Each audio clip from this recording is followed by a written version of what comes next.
Longos dias e belas noites, queridos ouvintes. Está começando mais um Mundo Freak que apresenta. Aí, ó.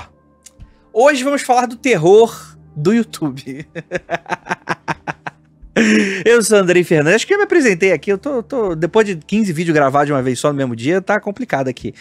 Gostaríamos de apresentar o convidado de hoje, nosso queridíssimo Rodrigo Spookhouse. Por que eu sou o terror do YouTube? Eu não falei que você é o terror do YouTube. O ponto é, o YouTube é uma terra de vários terrores. Um deles é a polêmica, é a treta, é a bate-cabeça.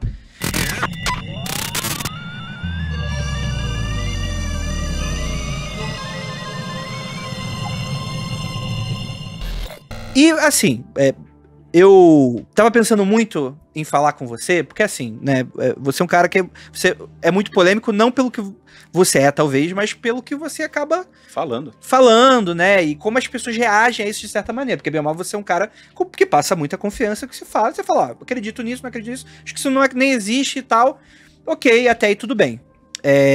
Mas aí quando você chega no YouTube, você chega de uma maneira muito arrasadora, num sentido de, tipo assim, poxa, você chama atenção.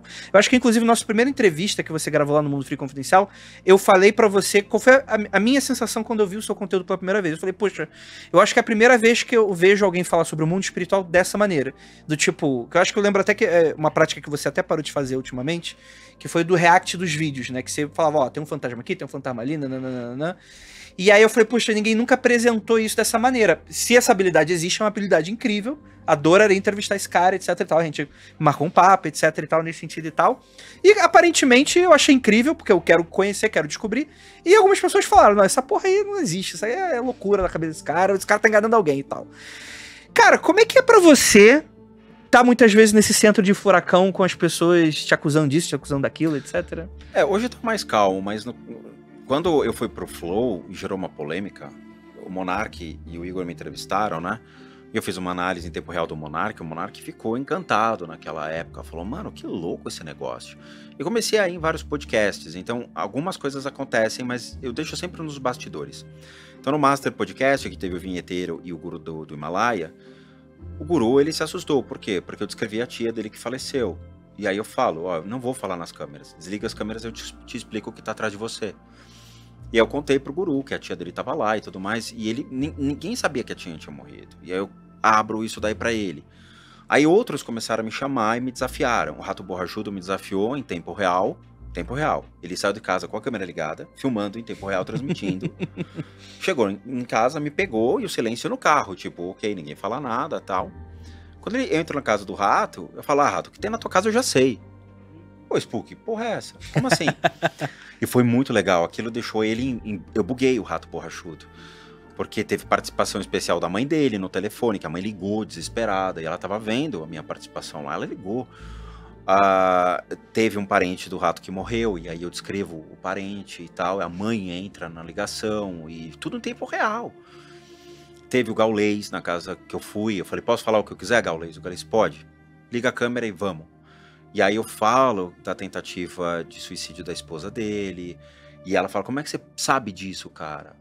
E assim, tudo descrito lá. Então, quem me testou, olha e fala, mano, o que o cara fala é muito louco, porque bate.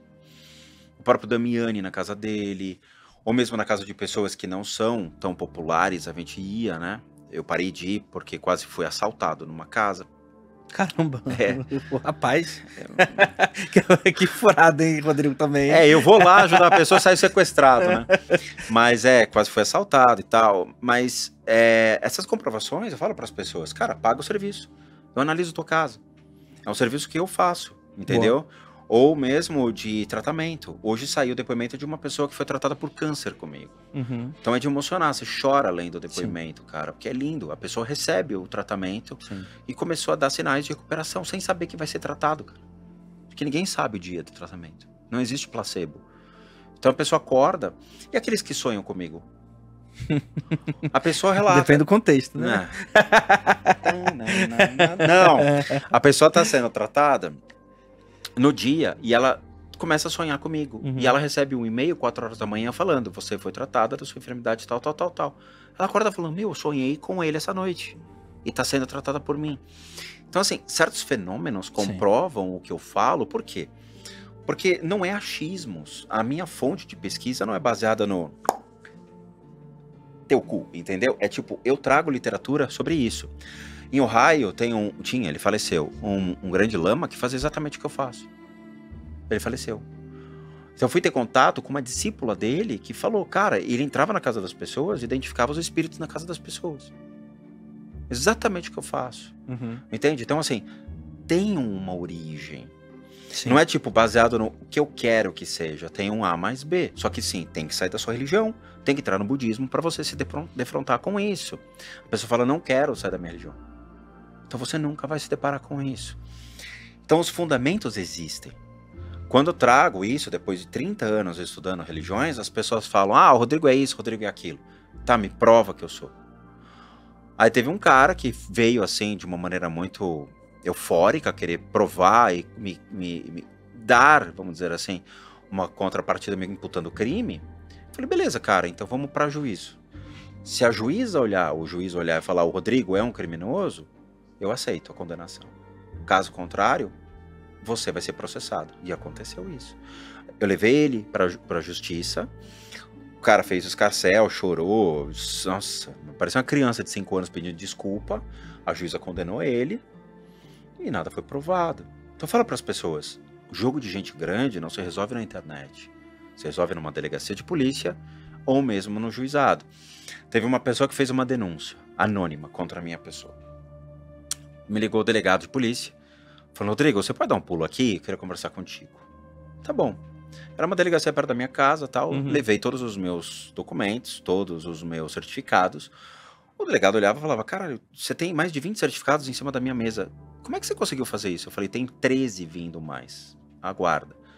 Sai daí. Sentei lá e digitei a petição, tudo, pro Ministério Público e tal, mostrando. O Rodrigo formado nisso, com certificado nisso. Depois de 2 anos, o Ministério Público soltou um documento dizendo que eu tenho autorização não somente do Estado para fazer isso, mas eu tenho a proteção do Estado. Veja, o cara me ajudou. Então o Ministério Público olhou e falou, Rodrigo é um terapeuta, é um psicoterapeuta, ele trabalha na área da saúde, ele respeita todas as portarias do Ministério da Saúde que surgiram desde 2006 para a área das práticas integrativas complementares. Ele se adequa a todo o processo junto ao SUS, eu posso atender no SUS, tá? Posso ter uma clínica, eu posso atender, eu posso existir na área da saúde. E o Ministério Público ainda falou, ele tem a proteção do Estado a partir de hoje. É que é mesmo, né, você tem a questão da crença e da fé, e como também você não tem nenhum tipo de discurso, largue a medicina e venha... De jeito nenhum. Né, que é o tipo de coisa que a gente até recomenda, tipo assim, você acredita ou não, eu sou um cara que, por exemplo, eu tô lá, pô, mal não vai fazer, mas ao mesmo tempo eu falo, pô, jamais deixe de ir no médico, né, claro. Vai lá, se trate. Os médicos são meus pacientes hoje. Então eu trato médicos, trato psiquiatras e psicólogos, e eles me trazem os pacientes. Por quê? Porque a resposta é tão rápida junto às técnicas que eu trabalho que potencializam os elementos vistos. No SUS, a gente tem 3 pilares. Promover, prevenir e recuperar a vida. Quem recupera a vida são os médicos. Quem promove e previne somos nós, que são os terapeutas complementares ou alternativos, ou holísticos. Eu sou complementar. Então o cara, por exemplo, você precisa perder peso. Vem um profissional de educação física e fala... Eu fui ataque pessoal também, né? Pô, eu pesava 140 quilos. Aí o que acontece? Isso aqui foi... Esse shape aqui não, tô na academia agora o bicho vai pegar. Não, então. Aí a pessoa fala, bora fazer uma corrida? Veja, não é o médico que manda você correr. É um profissional de saúde, ligado, então, a áreas complementares da medicina. Então o cara fala, vamos fazer um exercício físico, vai te ajudar a perder peso. Beleza. Então quando eu entro nessas portarias e provo que realmente eu estou me adequando, estou adequado a isso, por exemplo, eu fiz neurociência, eu sou pós-graduado em neurociência, eu tenho pós-graduação e especialização na área das práticas integrativas complementares. Hoje eu faço 13 pós-graduações, sendo 2 só em transtorno de déficit do espectro autista. Tenho 2 hoje, somente em transtorno do espectro autista, para tratar o público que realmente busca, então, sanar no sentido de acalmar, tratar, evitar o excesso desse espectro sobre o indivíduo. Ela tem cura? Não tem, mas você consegue amenizar o reflexo disso dentro de um indivíduo. Então veja, eu estou sempre me especializando na área da saúde, bem como na área da religião. Onde uma pessoa chega para mim e fala, cara, onde tem a fonte de saber dessa questão da igreja, do judaísmo, do islamismo? Qual é a literatura que eu posso buscar? Onde eu busco esse alicerce? Eu ajudo dando o caminho das pedras. Mas eu não digo para ele, não vá. A gente tem um preconceito muito grande dos ritos afro no Brasil. Certo. Seja Umbanda, Quimbanda e Candomblé. Tá? Todos eles são brasileiros, são abrasileirados? São. Embora tenha havido durante né, os povos escravos que vieram, mas eles se mesclaram a crenças populares, aos índios. Né? Houve realmente algo que gerasse uma ponte entre as outras religiões e crenças no Brasil. A pessoa chega para mim e fala, o que você acha da Umbanda? Eu falo, maravilhosa, vá. O resto, Candomblé, por exemplo, eu nunca fui. Quimbanda, eu nunca fui. Mas eu falo para as pessoas, vai e tenha a sua vivência. Por quê? Quando a gente tem a vivência, a gente tem tanto dados empíricos baseados na análise quantitativa quanto qualitativa. Gostei e não gostei, mas você vai ter motivos para dizer não gostei. E eu falo para as pessoas, experimente tudo aquilo que você puder dentro das religiões, porque você vai saber o que é certo e o que é o errado.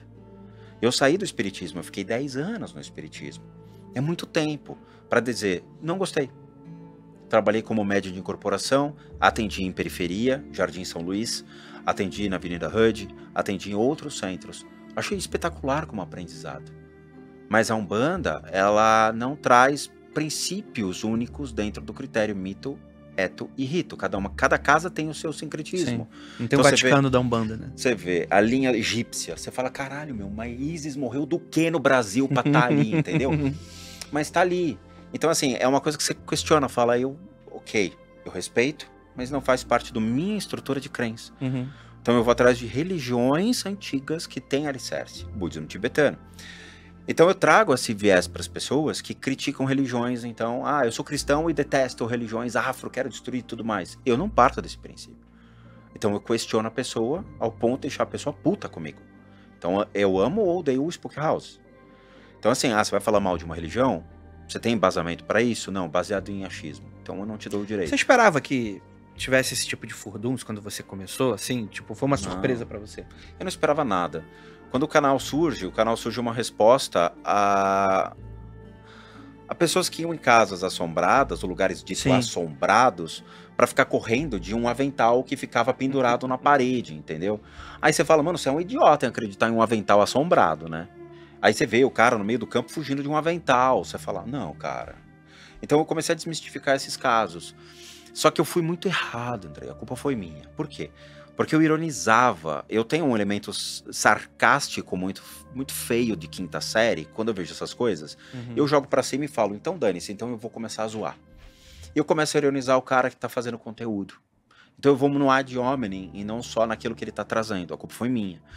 Então algumas pessoas ficaram bravas comigo, tanto que eu entrei em contato com elas, falei, cara, tem razão, eu tenho que aprender a ser um youtuber, eu não sou um youtuber. E aí eu fui me ressignificando ao longo dos anos. Então eu deixei de ser um cara sério, olhando pra câmera, dizendo, olá, meus amigos do canal de Spookhouse, pra aprender a conviver com esse ambiente da risada e brincar. Então você vê, eu sempre brinco. Então, quando o cara chega pra mim e fala, só Jesus salva, eu falo, Ctrl S também. Aí o cara, como assim? Não entendi. E aí todo mundo cai na gargalhada, menos o cara. Então eu brinco com as pessoas e tomo uma liberdade poética pra dizer, ok, eu sei o que você tá falando, mas vamos dar risada e brincar. E a partir do momento em que eu começo a brincar nos vídeos e começo a atrair um outro público, o público ele aprende rindo, aprende se divertindo. Então as pessoas que acharam que o canal ia ser uma coisa mais séria, meio rígida, viram que eu fiquei mais flexível com as palavras. É bem perceptível que seu conteúdo mudou bastante, é o formato mesmo, né? E aí eles se divertem, então eu fui mesclando o público e trazendo o público mais velho, trazendo o público que realmente está preocupado com o que está acontecendo em suas casas, e saindo um pouco do público infantil. Hoje, a maioria dos canais de terror tem um público infantil, e esse público está crescendo. Então tá saindo desses canais, e o público mais velho está sendo atraído pelas histórias de terror, que acabam gostando. Então eu pego todo tipo de público. Então tem um conflito interno. Tem gente que gosta de canais assombrados, mas eu falo, o Spirit Box não funciona, o cara fica puto. Como não? O Radinho funciona. Não, cara. O Radinho foi criado por um cara chamado Huff Paranormal, que vendia conteúdo pornográfico, não permitido, de menores de idade, na internet. O cara foi preso, pegou cana, saiu e criou o Radinho, que fala com espíritos, para encher o rabo de grana. Tanto que ele cria estrutura física linda, cheia de luz. Só que o que fica conectado no radinho? Um tablet.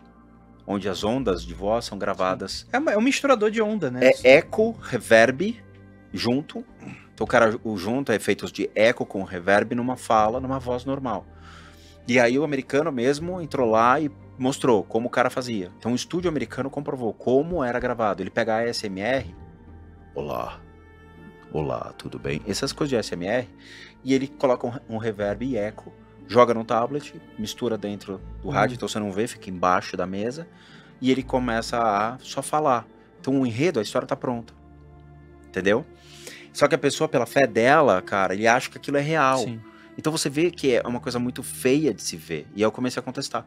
Tanto que eu contestei que a equipe mesmo nos Estados Unidos, os Skeptics, que é um grupo fortíssimo nos Estados Unidos, entrou em contato comigo e me parabenizou. Os caras escreveram para mim lá dizendo, cara, parabéns, você é o primeiro cara no Brasil que tá mostrando o lado contrário da crença que os brasileiros estão tendo junto a esse aspecto doentio, de acreditar que um rádio fala com espíritos. E aí eu compro essas brigas. E aí a pessoa fica abalada, dizendo, poxa, mas fazia parte da minha fé. Sim. Acreditar no rádio que fala com fantasma não é uma fé, cara. Entende? Você pode falar com você entende Deus... a técnica, né? Não, você pode falar com Deus metafísico. Todo mundo tem um lado que você vai acreditar em algo espiritual que fala com você. Show, acho sensacional. Dentro de um aspecto psicológico, cara, é ótimo. Porque você tem um amparo à fé. Tem gente que perde o pai, perde o animal de estimação e chora e fala, cara, eu preciso acreditar em algo no mundo espiritual que me faça acreditar que ele tá bem. Show, espetacular. Mas quando eu falo pra pessoa dizendo, por mais que você esteja rezando para um ser que não exista, né, nada vai abalar a sua estrutura, ele fica puto, dizendo, mano, como não existe? Não existe. Pula do prédio e fica rezando Pai Nosso para ver se Deus vai te salvar. Você vai morrer. Sai correndo numa avenida rezando Pai Nosso. Nada vai te salvar. Então, esse aspecto da análise quantitativa e qualitativa nega a fé da pessoa. Não é uma questão de ser cético, porque eu acredito que realmente, ao se apoiar numa fé, é necessário para aquela pessoa. Mas ela não é comprovada empiricamente, dizendo, ok, vai vir um anjo segurar na minha mão e eu vou descer tranquilamente do prédio. Não vai. E aí, quando anulo essa questão, a pessoa fica puta e aí gera os conflitos, as discussões, as brigas do é porque eu quero que seja. Mas sendo uma decisão consciente sua, né, é o tipo de coisa que você espera, acredito, né, tipo, não, eu sei que eu vou gerar, né, problema pra mim, às vezes, né, porque eu tô comprando uma briga, né, nesse sentido. É interessante, matematicamente, você é uma pessoa extremamente inteligente, você sabe disso, existem os extremos. Sim. Tanto o extremo da fé, quanto o extremo do ceticismo. O ceticismo hoje é uma religião, tá? Ser cético hoje é ser realmente um cara religioso. A sua ausência de uma crença é uma crença. Eu nem acho que exatamente eu daria o nome de cético assim, mas é o descrente, né? É a certeza de que não existe nada. Sim. Porque o ceticismo como uma ferramenta, alguém religioso, alguém com fé pode usar de ceticismo para melhorar, afinar o seu... 10% da população brasileira hoje é cética. Não acredita em nada. Por quê? Porque vieram da anulação da Igreja Católica. Eles perdem a fé para algo que fala, então não acredito mais em nada. Por quê? Porque eu vejo a representação desse Deus na Terra, que é o padre, o pastor, fazendo coisas erradas e feias. E ele anula completamente e vai pro ceticismo. É o extremo. Ele vai pro extremo, ele não acha o meio termo. Eu sou o meio termo. Então, por ser um cara teólogo, hoje eu tenho duas teologias, teologia sistemática, teologia das religiões comparadas, história do cristianismo e ciências da religião, além dos estudos afro, eu digo para você, existe um meio termo entre ser o extremo da religião e ser o extremo do ceticismo. Existe um meio termo. Eu posso acreditar e entender que existe um ser metafísico baseado naquilo que eu predetermino, dentro da minha fé, sem problema nenhum. Mas saiba que está só dentro da sua fé. Porque quando comprovado, a ciência chegar e bater na tua porta dizendo, vamos comprovar o teu Deus, a fragilidade é muito grande. Então o ser humano vai ver que a fé dele é abalada. O que torna inabalada a fé? Conhecimento, não a crença. Conhecer é uma coisa, acreditar é outra. Quando eu passo a conhecer a minha fé, ela vira inabalada. Pois eu sei dos erros dela, eu sei da história dela, eu sei de todos os atos ruins que a minha fé foi utilizada como atos errados. Então você vê o avanço da Igreja Católica, né, o surgimento por Paulo, Pedro e Tiago, deturpando o que Cristo ensinava, colocando então o império em xeque, tirando o poder do Estado, centralizando na Igreja, destruindo completamente então o império. Foram mortos pelos imperadores. A perseguição depois de Trajano, Marco Aurélio, todos os imperadores destruindo então a Igreja, falando, cara, os cristãos são ruins. Por quê? Porque tem uma causa e efeito. Então você tem que entender toda a sua história para chegar e falar, eu entendi que a gente foi um bando de escroto no passado. E qual é o alicerce? A essência pura de Jesus, não Cristo. Esquece Cristo.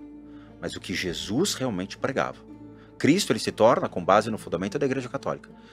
Mas quando não existe a Igreja e tem só os movimentos dos apóstolos, onde tem a essência de Jesus, é ali que você tem que utilizar como uma ferramenta. Eu entendo o que Jesus fez. Ele fez um ato anti o império. Entendeu? A república.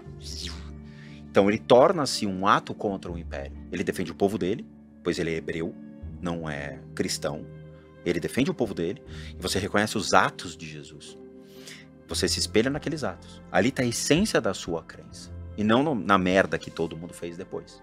Que foram os 7 movimentos que a igreja fez que destruíram a imagem de Cristo. Completamente.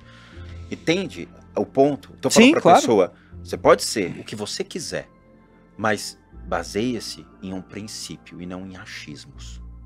Tem um stand-up, desculpa, eu esqueci o nome do menino, mas que ele acabou de lançar o pessoal no comentário vai saber de quem eu tô falando. Que ele tem uma fala que é muito interessante. Ele tem é um grande show, assim, galera, plateia e tal. Levanta a mão. Quem já leu a Bíblia inteira? Não, primeiro ele começa. Quem é cristão? É o cara que tem um Chevette. Não sei. Deve ser esse cara aí. Ele faz stand-up, ele faz hoje um podcast dentro do Chevette dele. Ele decorou a Bíblia.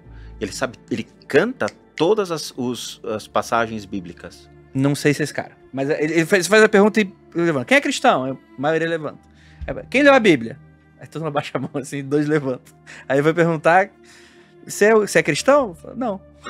Você é cristão? Não, tipo, eu também não, eu li a Bíblia inteira. Tipo, perfeito. E ele tem assim, é claro que é uma provocação com base no stand-up, que é humor, etc. Ele fala, cara, tenho uma teoria de que quem lê a Bíblia deixa de ser cristão. Fábio Rabin fala isso.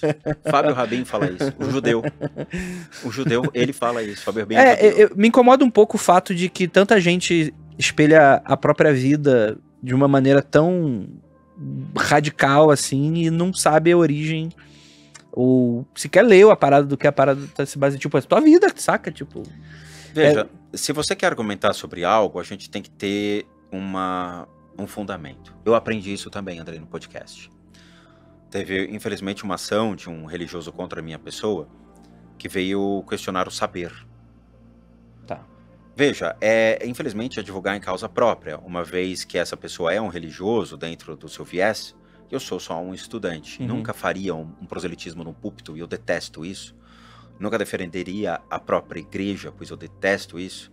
Mas a gente tem que entender os movimentos da igreja. E graças a esse pastor, movido pela raiva, movido pela minha raiva, fui fazer tantas pós-graduações. E simultâneas. Pois eu passo a compreender a história. Então, graças a essa figura religiosa, que eu falei, cara, eu sei as cagadas da sua religião. Eu sei a cagada dos seus impuros. Eu sei a cagada da sua igreja. Porque eu sei como vocês manipularam o Estado e como vocês distorceram completamente as palavras de Jesus. Então eu me torno uma pessoa motivada por uma raiva, mas conhecedora dos aspectos religiosos. Então Dalai Lama tem um livro muito bom chamado, né, Como Você Transforma a Raiva. Então sinta a raiva, mas se você tira a raiva de dentro de você e fala, isso aqui é uma raiva. O que eu faço com isso? Como é que eu gero oportunidades dentro da minha vida com essa sensação horrorosa chamada raiva? Então ele ensina você a falar, eu gero oportunidade. Então esse pastor olhou para minha cara e falou, você não sabe o que você está falando. Eu falei, será? Então eu fui atrás de respostas. E aí quando você vai e minucia de uma maneira absurdamente toda a história e vê como a igreja manipula todo mundo, você fala, puta, eu entendi o que aconteceu. Dentro de um aspecto político, econômico e social. Histórico também, né? É sensacional tudo isso. Sim. E é necessário para o cristão, que se autodenomina cristão, olhar e falar, cara, eu vou fazer esses estudos porque eu quero saber como surgem as primeiras manifestações, ou como surgiu a primeira manifestação da igreja. Você sabe quando surgiu a primeira manifestação da igreja no mundo? Não faço a mínima ideia. Mas depois de Jesus, né? Imagino, né? 50 dias depois da crucificação de Cristo. Foi o primeiro ato da manifestação de uma igreja ou de uma assembleia pública. Quando Jesus é crucificado, 50 dias depois, por observação, muitos povos que estavam cruzando, então saindo, né, do norte, indo para o sul, pegando o estreito, onde tinha Jerusalém, eles viram o dor e sofrimento de um povo. E eles passam a rezar por esse povo, falar em línguas.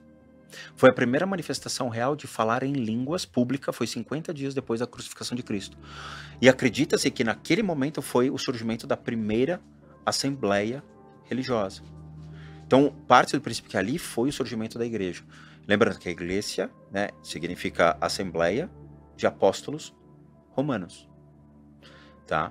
Então foram 3 apóstolos, tá? Porque Tiago entra no samba também, mas era Pedro, Paulo e Tiago, então que fundam e alicerçam a manifestação de uma igreja por parte dos apóstolos. Então quando você estuda isso, você fala, cara, ali é o alicerce, para depois então você ver todas as ramificações do período apostólico, os períodos do patrísticos, as missões, obviamente a reforma, contra a reforma e todos esses períodos, você fala, é um espetáculo a história. Mas você não pode acreditar que o cara andou sobre as águas, você não pode acreditar que ele realmente fazia suas magias. Você não tinha isso, era uma alegoria. Era o quê? Uma parábola, dizendo que ele ressuscitou, então, as pessoas da morte. Eu falo, cara, ele vai estar no Diablo 4. Eu quero jogar porque ele vai ser um puta necromante. Entendeu? Porra, eu quero ele no Diablo, velho. Qual personagem? Jesus. Eu jogava muito com o caçador de Olha o cara ficando puto ali, ó, na câmera. Olha a câmera, vai aqui, ó. Ficando puto ali, ó. Tá ficando puto aquele cara lá, ó, que tá olhando a gente ali, ó. Jesus é um excelente necromante, velho. Mas é mentira, ele nunca ressuscitou ninguém dos mortos. Aí você vai entender quem foi Lázaro. Você gosta também, né, Rodrigo? E eu sou um filho da puta, velho. Você é um filho da puta mesmo, você é muito otário. Mas que eu quero Não, como é que é? Activision que faz o Diablo? Não é? É Blizzard. É Blizzard. Cria Jesus, vai vender muito, e acaba velho. Acaba no dia seguinte. Porra, mano, ele jogando hóstia. Eu quero muito ele no Diablo. Tá, pra gente encerrar então esse papo de polêmicas e tal, que é divertido, a galera gosta de treta. Você já falou de uma coisa que você se arrepende de início, assim, você é um cara muito bravo e tal, nesse sentido, você mudou bastante seu conteúdo. Pô, tem o que tu viu assim, tu fala, puta, isso aqui foi uma puta cagada minha que eu fiz? Teve, cara. Teve algumas cagadas sem dúvida nenhuma. Eu errei porque o meu conteúdo é tempo real. Então eu ligo a câmera e eu vou falando. A mal cagada, assim, foi gerar um maior desgaste físico à minha pessoa. E eu desconhecia isso. A clarividência é uma habilidade que qualquer um pode desenvolver, tá? Eu tirei um certificado internacional de clarividência, comprovado por um instituto das Filipinas. E reconhecido aqui no Brasil, tá? Eu me mudei numa época, eu mudei de um apartamento para outro e eu precisava ter muitos vídeos, porque a mudança ia acabar demorando e tal, e eu fui gravando 9 vídeos por dia. Caramba. De meia hora, 40 minutos, então eu ficava o dia inteiro no quarto gravando. Tanto que a minha luminária queimou. A lâmpada que eu tava usando era de 135 watts reais e ela entortou. Caralho. Ela derreteu a base. E a minha clarividência tava tão cansada, que teve um vídeo que eu falei umas coisas e me arrependi de ter feito de uma maneira tão rápida que eu acabei falando, puta, eu errei. E as pessoas falaram, eu errei, eu quero refazer o vídeo, ser mais detalhista, ser mais, né? E aí eu fui e refiz o vídeo. E esse vídeo foi utilizado ali por artífices contra a minha pessoa, dizendo, tá vendo, ele errou e tudo mais. Mas eu errei porque eu assumi o erro. Eu falei para as pessoas, eu errei. Por quê? Porque a minha clarividência estava tão desgastada naquele dia que eu gerei o extremo do desgaste mental. E os inscritos sabiam, eu avisei, eu errei, eu vou refazer esse vídeo. Mas eu deixei esse vídeo no canal. Então as pessoas começaram a usar esse vídeo contra a minha pessoa. Entendi. E aquele foi legal porque eu percebi o meu limite físico. É como a fala, cara. Você perde a voz, você fica afônico. Você não consegue mais falar, você precisa descansar a voz. O corpo físico, você vai pra academia, você fica moído, cara, o teu corpo precisa descansar. A clarividência também precisa. Então, a observação dos seres do mundo espiritual é um liga e desliga. Eu não fico 24 horas vendo. Eu aprendi a desligar naquele momento. E foi um erro meu. E aí eu falo para as pessoas, eu errei, sabe? E é normal, cara, a gente vê o nosso limite como humano. Eu não estou acima de ninguém, tá? Então há um desgaste mental maior dentro daquilo que eu me proponho a fazer. Então erros acontecem. Em qualquer canal, em qualquer meio, não tem como. Agora, reconhecer os erros, eu reconheço. Também rola muito aquela coisa do tipo, pô, já é um cara que eu não gosto. Eu vou esperar aquele momento do deslize, e aí já tô com o pau na mão, né? E aí é foda também, né? Que a galera vai se aproveitar mesmo desses momentos. Claro, ok, mas é uma fase. Tipo, eu deixei o vídeo pra mostrar que eu errei. E pra falar, eu errei. Tanto que eu avisei isso no Master Podcast, eu falei pra eles, eu errei. E eu falei no do Christian Figueiredo também. Eu falei, ó, teve um vídeo que eu caguei mesmo, eu errei. E eu falei pras pessoas, eu vou refazer o vídeo porque tava errado. E eu trouxe mais detalhes explicando a consciência daquele ser e tudo mais. Explicando como ele se movimentava pela casa e tudo. Mas mesmo assim, cara, canalhas existem. Aí o cara, ele tira do contexto e ele vê que, como o Rodrigo é. Mas eu assumi o erro. Ok? E eu ainda falo pras pessoas, por que não me desafiam na vida real? Por que não chega pra mim e fala, vai lá na minha casa? O tamanho do cara, bicho. Vai desafiar na vida real, cara. Tá doido? Eu só briguei na minha vida uma única vez. O cara não sobreviveu. Não, tô brincando. Não. Ele já tava morto, ele era um espírito. Ele é agora meu espírito de estimação. Não, ele era um Era cara com raiva ali no outro vídeo ali que você apontou ali. Não, teve a treta com o Mário, né? A treta com o Mário foi forte também. Que eu fui até a casa do Mário pra pegar ele na porrada. Você lembra disso ou não lembra? Do Mário Schwartzman? Aquele... Não. Cara... Que Mário? Que Mário? Aquele que se escondeu atrás do armário, se escondeu mesmo. O Mário, ele fez 30 vídeos me atacando. 30. E ele chegou ao ponto de falar até o nome da minha família e onde eu trabalhava. Aí eu fui na delegacia, fiz o boletim de ocorrência e tudo mais, mas o delegado não conseguia fazer nada. Ele falou, cara, me traz um flagrante. E o Mário tava fazendo uma live e eu fui com a Rocan na casa do cara. Eu sabia onde ele morava. Já tinham me passado, um amigo dele já tinha me passado os dados. Aí eu fui com a polícia e tal, e falei, Mário, desce aí, a Rocan ali, tipo, vamos pegar esse cara e vamos levar pra delegacia. O cara não desceu, não descia, e aí ele fugiu. O Mário vendeu tudo que ele tinha e foi morar na Bahia. Uai. E ele respondeu a 17 processos judiciais, sendo muitos do Ministério Público, porque ele invadia hospitais para mostrar que não existia o Covid, coisa desse tipo. Nossa. E morreu por um ataque de diabetes, que fez com que ele perdesse a visão e tivesse um problema seríssimo de saúde. Ele achava que era Deus que estava tirando a visão dele. Ele teve um surto monstruoso de religião e misturou as idiotices da vida dele e morreu. Caramba. Não fui eu que matei, foi ele com as idiotices dele. Então, assim, teve essa treta que ficou famosa, e eu fiz vídeo brincando, satirizando e tal, que ele era o maior demônio que eu já tinha visto, ia caçar o Mário e tal. Tanto que eu tirei da internet esse vídeo, porque... Sim, imagino, claro. Eu vi que era uma idiotice, na verdade era uma brincadeira, entende? Mas que o público... mas é aquilo também, né? Fica bad vibe depois, né? Tipo... Não, ficou, e eu tirei o vídeo e tal. Idiotice. Tem gente que pede pra tirar os vídeos do canal, eu tiro, na boa, cara. Quando a pessoa fica incomodada, tipo, pô, você pode tirar? Claro, não faço escarcéu nenhum.